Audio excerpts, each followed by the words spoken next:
Louvado seja o nome do Senhor nosso Deus. Eu quero complementar a todos com a paz do Senhor Jesus. Eu sou o pastor Edivaldo Pereira e você está no canal Rascunho da IBD. Nesta oportunidade estaremos comentando juntamente convosco a lição de número 5, que tem como título a lição de número 5 da classe dos jovens. Vale a pena salientar. Da classe dos jovens, que tem como título o caráter da pregação de Paulo. Estamos trabalhando na lição dos jovens a mensagem de Paulo, a carta de Coríntios, de 1 Coríntios especificamente, e tem como título a lição o cuidado de Deus com o corpo de Cristo. O cuidado de Deus com o corpo de Cristo. É a mensagem, é a lição dos nossos jovens, da classe dos jovens. E hoje, lição de número 5, estaremos comentando essa lição, certo? Lição 5, que estará sendo ministrada dia 2/5/2021, dia 2 de maio. Então, o canal Rascunho da IBD, como já é tradição de mais de 2 anos, está cooperando também com os nossos jovens no que diz respeito à elaboração de comentários bíblicos, claro, dentro da lição proposta, tá certo? E como é sempre de praxe, trazemos algumas curiosidades do que está dentro do contexto. Eu faço aqui algumas perguntas. O que tem a ver as pregações de hoje com o que Paulo ensinou? Será que precisa de muita coisa no que diz respeito à sabedoria humana para pregar o Evangelho? Fica essas interrogações aí. É claro que meditar na palavra, conhecer, é interessante. Paulo tinha tudo isso, até porque ele estudou muito, foi um dos alunos de Gamaliel, um rabino judeu. Paulo, vamos trazer aqui uma historicidade dele logo, mas é interessante notar que ele era um estudioso das Escrituras, E ele mostra isso. Só quando ele foi falar a Corinto, os gregos queriam disputar algum conhecimento. Não era a intenção de Paulo. Então Paulo diz assim: eu quando fui ter convosco, não fui com com sublimidade de palavras, Ou seja, ele vai dizer assim: irmão meus, quando fui ter convosco, não fui com excelência de palavra ou de sabedoria, anunciando o vosso testemunho de Deus, porque propus a mim mesmo nada saber, estando entre vós, senão a respeito de Jesus Cristo, este crucificado. A intenção dos gregos era estar disputando e tal, até porque uma vez eles questionaram quem era o paroleiro, aquele camarada que estava trazendo novas doutrinas e etc. Então Paulo disse: eu prego a Cristo e este crucificado. Então o teor básico da mensagem de Paulo naqueles dias era a mensagem da centralidade da cruz de Cristo, e a mensagem da cruz, o que ela estava trazendo. Então a ideia de Paulo não era fazer disputas de sabedoria com os gregos, mas ele simplificar a mensagem do Evangelho, trazendo aí a futilidade da sabedoria de Deus e não a infutibilidade, a mensagem fútil da sabedoria humana. Então Paulo já diz a pregação, dentro desse contexto, ele diz que não traria pregação segundo os padrões humanos, mas não era a intenção dele impressionar ninguém com persuasão de palavras, e assim sucessivamente. Então, nós vamos ver no versículo 1, o texto bíblico em classe, o texto bíblico da lição dos jovens. Ela está pautada no capítulo de número 2, versículo de número de 1 a 13, E ele já sai logo no versículo 1 e 2 já trabalhando isso, dizendo que não estava ali para trazer conhecimentos humanos, mas trazer a centralidade da cruz. Então, primeiro nós temos que levar em consideração, a nossa revista aqui ela está dividida em 3 tópicos, né? O primeiro tópico vai nos dizer Paulo era capacitado e chamado por Deus. O primeiro subtópico é a formação religiosa de Paulo no judaísmo. O segundo subtópico do primeiro tópico está escrito a formação educacional e ministerial de Paulo. E o terceiro subtópico do primeiro tópico está dizendo assim, a autoridade do apostolado, não é? No segundo tópico nós estaremos falando sobre a confiança de Paulo, sobre de que a confiança de Paulo não estava em seu intelecto, né? O primeiro subtópico do segundo tópico diz assim, Paulo reconhecia que sua capacidade vinha de Deus, né? No segundo subtópico do segundo subtópico está escrito assim, Paulo não estava de nenhum tipo, Paulo não usava de nenhum tipo de ostentação humana, não é? E no terceiro subtópico, Paulo confiava na revelação do ministério da sabedoria de Deus, não é? E no parágrafo 3, tópico 3 ou melhor, nós vamos ver assim, tudo o que precisamos saber para recebermos a salvação. O primeiro subtópico do terceiro tópico, o comentarista colocou assim, a revelação do Espírito Santo a respeito da mensagem da cruz. O segundo subtópico do terceiro tópico diz, disposição para receber o Espírito de Deus. E o terceiro subtópico está escrito assim, o salvo tem a mente de Cristo, né? E assim sucessivamente. Então, ainda os comentários de Staliotti, que é o que eu estou usando aqui, não é? O comentário de Staliotti de 1 e 2 Coríntios, né? Quando eu até preparei aqui, está aqui no subsídio 1 e subsídio 2, não é? Eu uso bastante esse material para trabalhar a questão da carta de Paulo, não é? É um material muito rico, que é o comentário de Stanley Horton, de 1ª e 2ª carta de Coríntios, ok? Então vamos lá, dar sequência à nossa aula, bendito seja o nome do Senhor, trazendo aqui uma historicidade de Paulo, uma biografia do apóstolo Paulo, não é? Que tinha 2 nomes, né? Um nome era grego e outro nome era judaico, não é? No caso, o nome Saulo era hebreu, era o nome grego, era o nome hebreu, e o nome Paulo era o nome romano, não é? E assim sucessivamente, trazendo aqui toda essa demanda que a Bíblia nos aponta aqui dentro desse contexto, ok?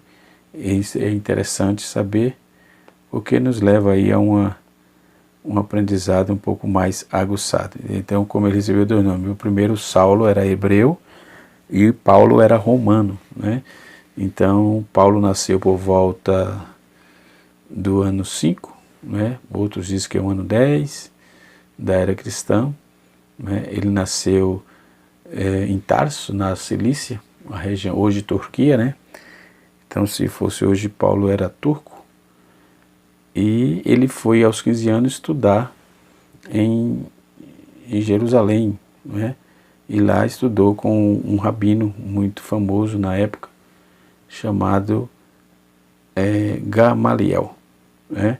Então, ele foi um dos maiores pregadores do cristianismo, a gente tem essa informação, é autor de 3 epístolas, né? Paulo é autor de 3 epístolas, e dentro desse contexto, Paulo, ele nasceu em Tarso, conforme eu já disse, na Cilícia, no ano 5 da era cristã. Ele era nasceu em Tarso, na Cilícia, e Tarso era um próspero centro comercial, né, e intelectual do mundo, tinha as faculdades gregas ali, e assim sucessivamente. Seus pais eram judeus e gozava aí do privilégio da cidadania romana. Então Paulo passou os primeiros anos de vida em meio a uma comunidade judaica chamada helênica, né? Ou seja, os judeus da diáspora no caso, né? Então ele frequentou a escola da sinagoga.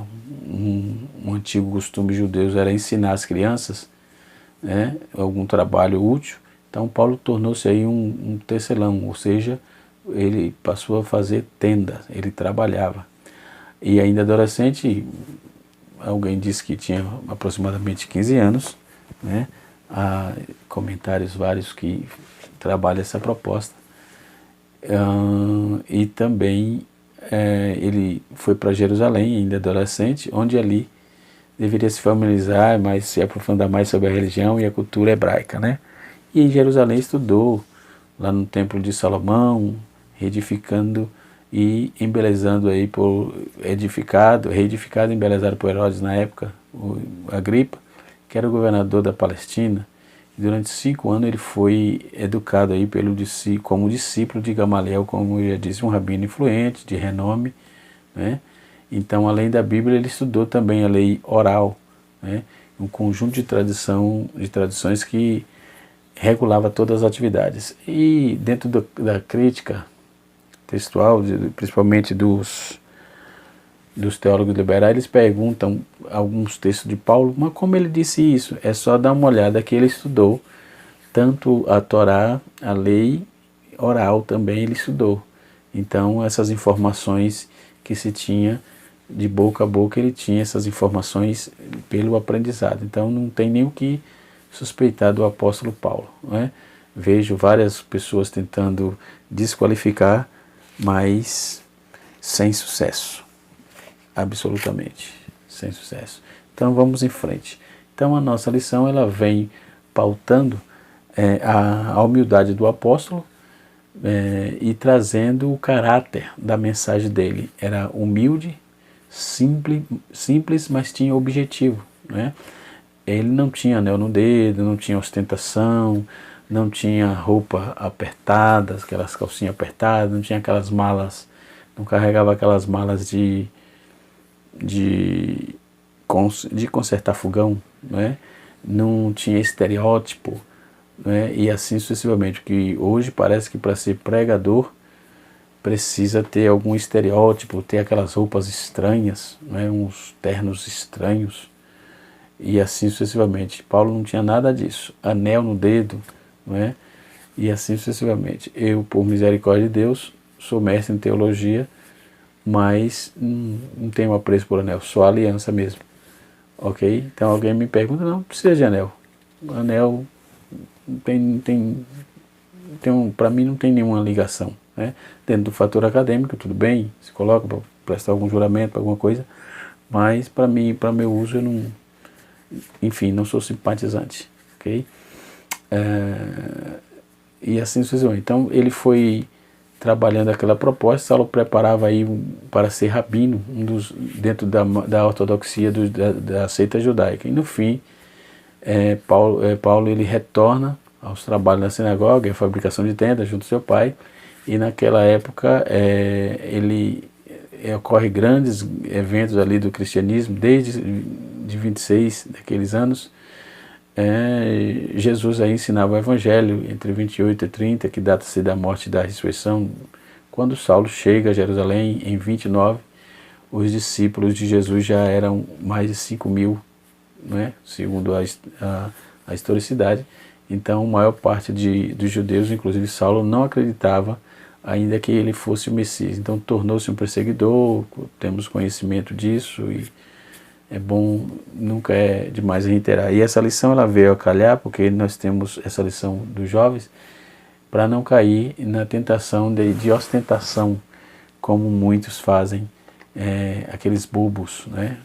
Sei lá, é complicado, né? E quer ser pregador, e hoje com a internet aí, ele não sabe se prega ou se posta no Face, no Instagram e nas suas redes sociais. Quem prega, o próprio testemunho o acompanha, não é? diz que a palavra fala, mas o testemunho é que arrasta, né? O caráter, o testemunho. Então isso é interessante, né? Então naqueles dias, quando Paulo tornou-se um perseguidor das primeiras comunidades judaicas, ele participou do apedrejamento do Estevão. Então na sua conversão ao cristianismo, ele indo para Damasco, a caminho de Damasco, Paulo teve ali uma visão, né? E Jesus, o cavalo tropeçou e ele acabou tomando uma queda ali e viu um clarão muito grande, né? Uma luz incandescente, e ele questiona Jesus: eu sou Jesus a quem tu persegue, né? Então é importante. Aí quando ele chega naquelas declaração dele, né, em Atenas, né, e a sabedoria que Paulo tinha ali, ele preferiu optar pela sabedoria de Deus. E ele confirma isso. Nós vamos ver isso no capítulo 1, versículo de número 1 a 5 de 1 Coríntios. E ele reafirma isso nesse texto base da nossa lição, no capítulo 2, versículo de número 1 a 13, né? E ele sai logo dizendo: e eu, meus irmãos, não, quando fui ter convosco, não fui com excelência de palavras ou de sabedoria, anunciando-vos o testemunho de Deus, né? Porque propus a mim nada saber, estando entre vós, senão a respeito de Jesus Cristo, a este crucificado. Estive convosco em fraqueza e em temor e com grande tremor. A minha palavra e a minha pregação não consiste em palavra persuasiva ou sabedoria humana, mas em a demonstração de espírito e de poder. Então essa sabedoria aqui é a sabedoria dos gregos, né, que ele estava tratando disso aqui, ok?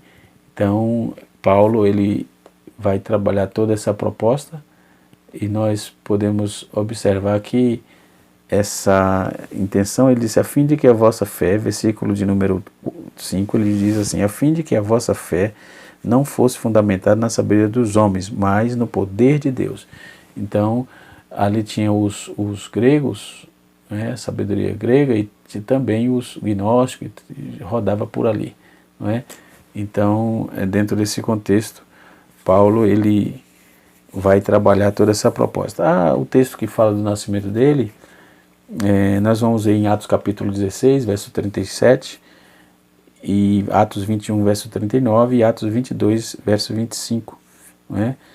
Então, principalmente o capítulo 21, versículo 39, vai dizer que Tarso era um lugar que não era insignificante, era um centro de cultura grega, conforme eu já disse. Só estou trazendo aqui o texto para embasar mais o nosso contexto. Então, embora Paulo tendo sido cidadão romano, ele era um judeu da dispersão, né? Ele era um israelita, circuncidado da tribo de Benjamim, um membro zeloso do partido dos fariseus, conforme está escrito no capítulo 11 de Romanos e o versículo 1, e ele reafirma isso em Filipenses capítulo número 3, versículo 5, e Atos capítulo 23, versículo 6, né? Então aí na infância, na adolescência do apóstolo Paulo, tem um tema de grande debate, né? Então, quando vai dizer que alguns defendem que Paulo passou da sua infância em Tarso, indo apenas durante a adolescência para Jerusalém. Outros defendem que Paulo foi para Jerusalém ainda bem pequeno, não é? Então, neste caso, ele teria passado a infância longe de Tarso. E assim sucessivamente. Não é o tema da nossa lição, essa biografia, mas é interessante notar quem está falando, né? Quem está falando, que é Paulo, no caso. E assim sucessivamente. Então, voltemos aí ao esboço da nossa lição, da nossa revista. Bendito seja o nome do Cordeiro. É bom trazer aqui toda a questão, não é? No versículo 6 do capítulo 2 da primeira carta aos Coríntios, ele vai dizer assim: na verdade falamos da sabedoria entre os maduros, mas não da sabedoria deste século, e nem dos dominadores deste século, que estão sendo reduzidos a nada. Versículo 7 diz assim: nós falamos a sabedoria de Deus em mistério, a sabedoria que esteve oculta, a qual Deus preordenou antes dos séculos para a nossa glória. Não é? Aí o versículo 8 diz assim: a qual nenhum dos dominadores desses séculos conheceu, porque se estivesse conhecido, nunca teria crucificado o Senhor da glória. Né? Porque qual era o objetivo? Né? Eles era tentar denegrir e não deixar que o evangelho fluísse. Não é? Aí Paulo vem e diz assim, a formação religiosa de Paulo, tópico primeiro da lição, diz assim: como todo judeu, ele recebeu uma educação familiar e também na sinagoga, estudando aí nas disciplinas seculares. Além do Pentateuco, ele aprendeu também o hebraico, certamente o aramaico, provavelmente no final, conforme eu já disse também. Já falei sobre isso. Então, no seu início da juventude, ele foi para Tarso, não é? Para Jerusalém, e ali para ser inserido aí como mestre, foi instruído aí entre os mestres dos fariseus. O mais conhecido da época era Gamaliel, muito conceituado, conforme o capítulo 22, versículo 3 de Atos. Gamaliel foi um membro do Sinédrio, um dos rabinos mais respeitados em Jerusalém. Então a religiosidade arraigou e ao cumprimento da lei transformaram aí o perseguidor dos seguidores de Cristo, perseguidor dos seguidores de Cristo, entendendo que está fazendo a vontade de Deus. Né? Hoje tem muita gente fazendo besteira, entendendo que está fazendo a vontade de Deus, e não é verdade. Então precisamos ter cuidado com isso, não é? E Paulo, ele tinha uma raiz, né? Então, como aquela raiz ela começou a germinar, a brotar, e ele não conseguiu ficar perseguindo, ele voltou a ser perseguido, porque ele passou a ser cristão, né? Então, com todo o seu conhecimento intelectual e religioso, o apóstolo teve aí a experiência mais profunda com Deus no caminho de Damasco. Vamos ver isso em 1 Coríntios capítulo 15, verso 9, e Gálatas capítulo 1, verso 13 e 14, e também Filipenses capítulo 3, no seu versículo de número 6. Né? Então, todo o conhecimento intelectual e religioso, o apóstolo teve a experiência mais profunda. Por exemplo, conhecimento e sabedoria é diferente. Né? Isso é um ponto importante. Então, jovem, conhecimento fantástico, precisa, mas sabedoria ela é necessária. Às vezes você conhece bastante, passa a conhecer bastante e acaba falando besteira, porque a Bíblia diz assim: como maçã em salva de prata, assim a palavra dita a seu tempo. Se ela é dita fora do tempo, acaba causando prejuízo, acaba sendo irrelevante. Por isso que a Bíblia diz: não dê coisa santa aos cães e as pérolas aos porcos, porque precisa ter cuidado com a palavra de Deus, né? E assim sucessivamente. Então, Matthew Henry ele vai fazer uma observação interessante, está aqui o comentário de Matthew Henry, da CPAD, ok? Casa Publicadora da Assembleia de Deus. Eu recomendo, 1 Coríntios capítulo 1, ele vai fazer uma observação importantíssima aqui, não é? E com respeito a essa maturidade. Então Paulo disse que estava falando aos maduros, né? Que veio falar, que ele vai dizer aqui, o versículo de número, versículo 3, capítulo 3, versículo de número, deixa eu ver aqui, capítulo 2. Capítulo 2. Isso, ele vai dizer assim, ó, maduros na fé.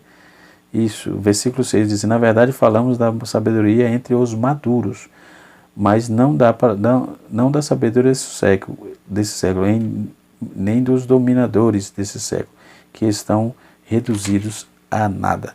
Não é? Então Paulo vai trabalhar essa proposta aí. Aí esse ministério e a aplicação do ministério apostólico, do apóstolo Paulo, ele faz com maestria, aplica com muita propriedade na hora de fazer a exposição da sacrossanta palavra de Deus, né? E ele tinha muito cuidado com isso. Voltamos aqui à nossa lição, né? E então a formação educacional e ministério de Paulo. Então, como judeu da diáspora, como eu já disse também, né, Paulo recebeu a educação helenista, né, em uma escola grega. Tarso era uma cidade importante, tinha ali 3 das maiores universidades do mundo, também já tratei disso, mas vale a pena salientar, está na nossa revista. Dela haveria vários filósofos das escolas estoicas e manteve a tradição retórica do século II depois de Cristo, né? Quanto à sua formação ministerial, após sua conversão no caminho de Damasco, ele seguiu aí, ele se dirigiu até a Arábia, conforme Gálatas capítulo 1, verso 17, e em seguida tornou-se para Damasco e ficou ali na cidade por 3 anos, conforme Gálatas capítulo 1, versículo 17 e 18. Depois subiu para Jerusalém e ficou ali um período de 15 dias na companhia dos apóstolos do apóstolo Pedro e Tiago. Depois ele viajou para Síria, Cilícia, que era a sua região natal, né?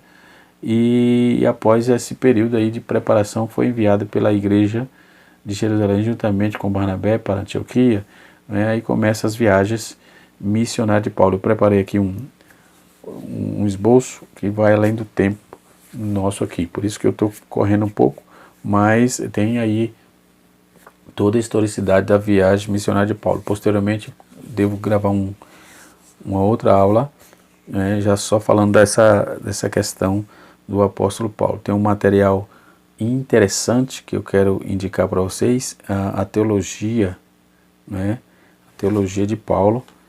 É um material fantástico, muito bom, que recomendo você que é jovem, você que é obreiro e que gosta de ter boas literaturas, né, para embasar junto com a Bíblia. Você não pode deixar de ter bons materiais, né? E eu digo esse aqui, esse livro, A Teologia do Apóstolo Paulo, não é? Como ele via isso, certo? Então aí o que ocorre?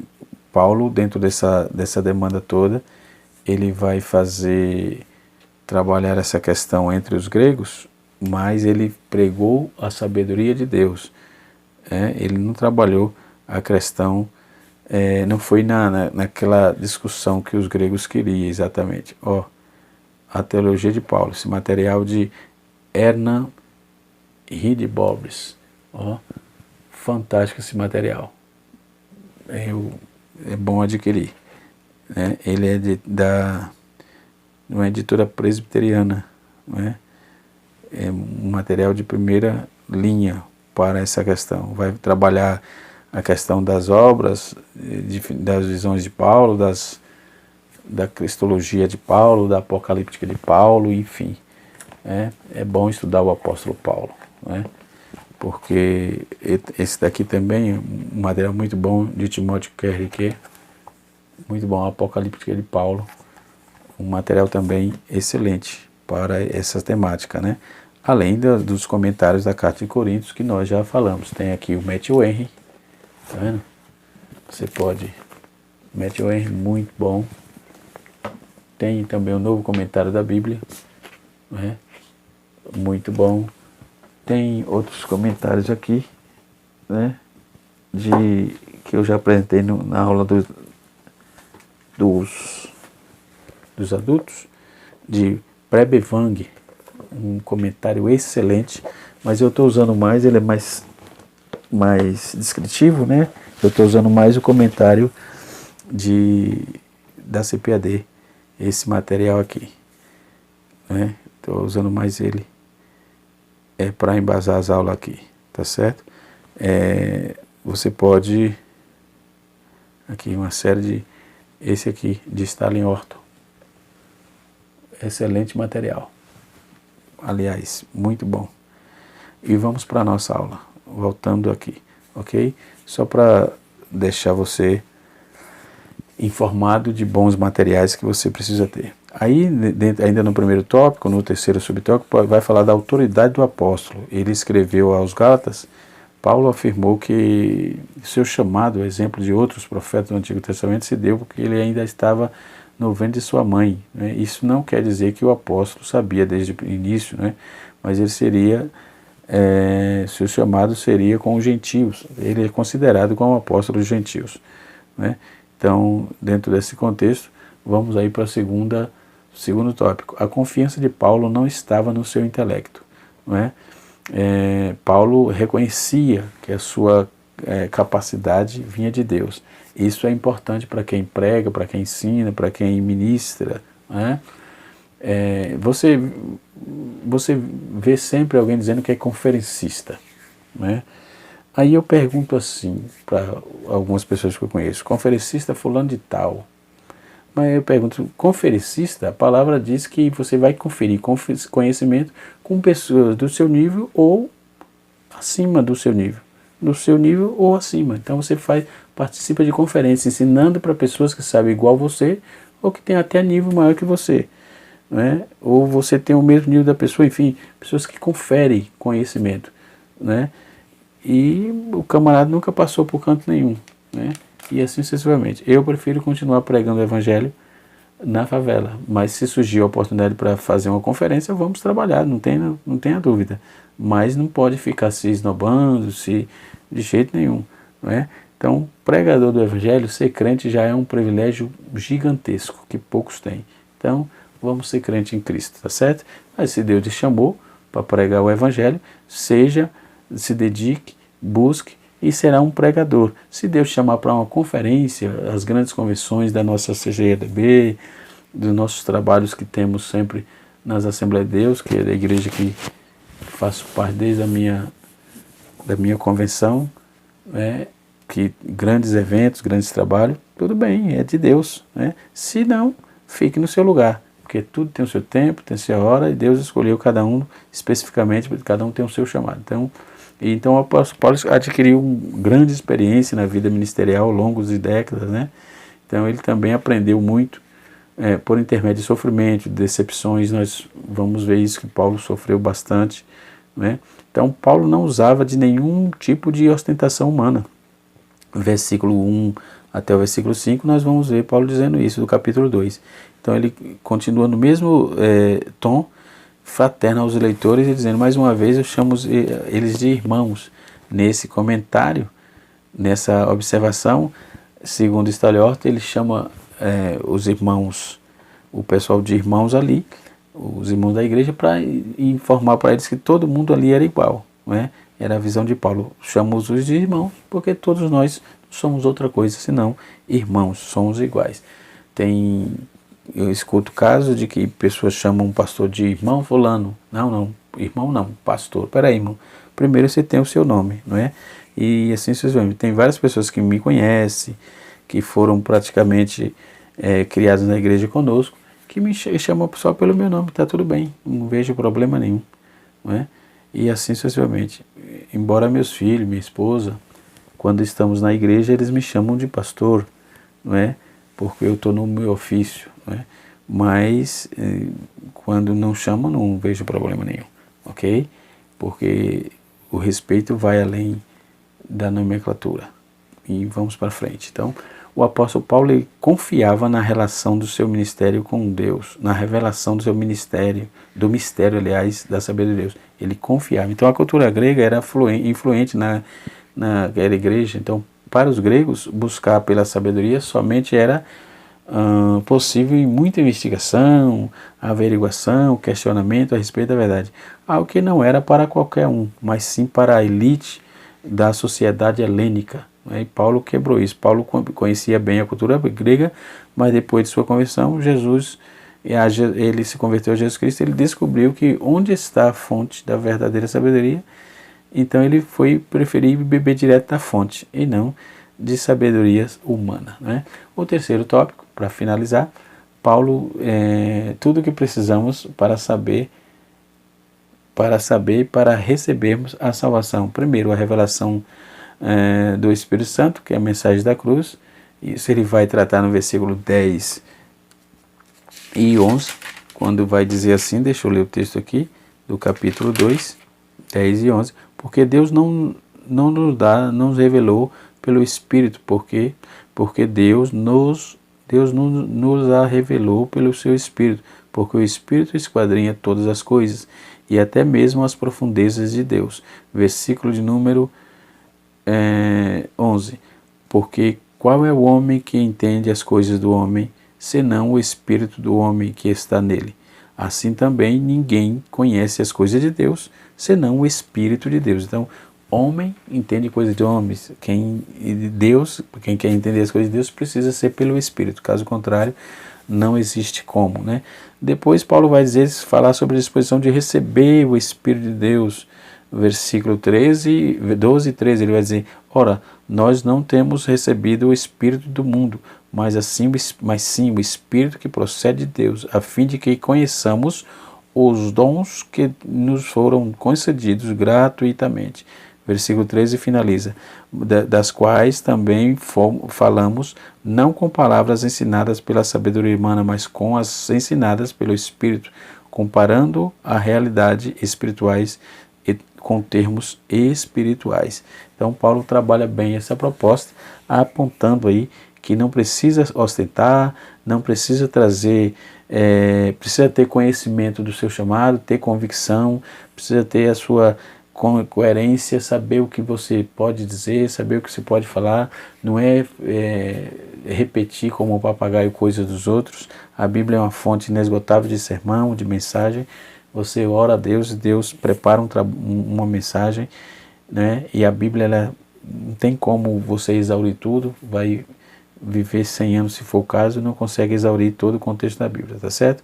E também Paulo trabalha a questão desse negócio daquelas pessoas que esboçam, sabe, não tem informação ou quer ter informação demais, e a Bíblia diz que ninguém sabe mais do que convém, porque sobre si pesará o mais duro juízo. Estude, leia a Bíblia, estude bons livros, não é? Mas não se esqueça das suas origens, ok? Que Deus em Cristo nos abençoe, que o Espírito de Deus continue sobre as nossas vidas. Se você gostou, está passando aqui pela primeira vez, deixe o seu like e ative o sininho. E se você não é inscrito, se inscreva no canal Rascunho da IBD, tá certo? Deus abençoe, um abraço a todos e até a próxima aula, se Deus assim nos permitir.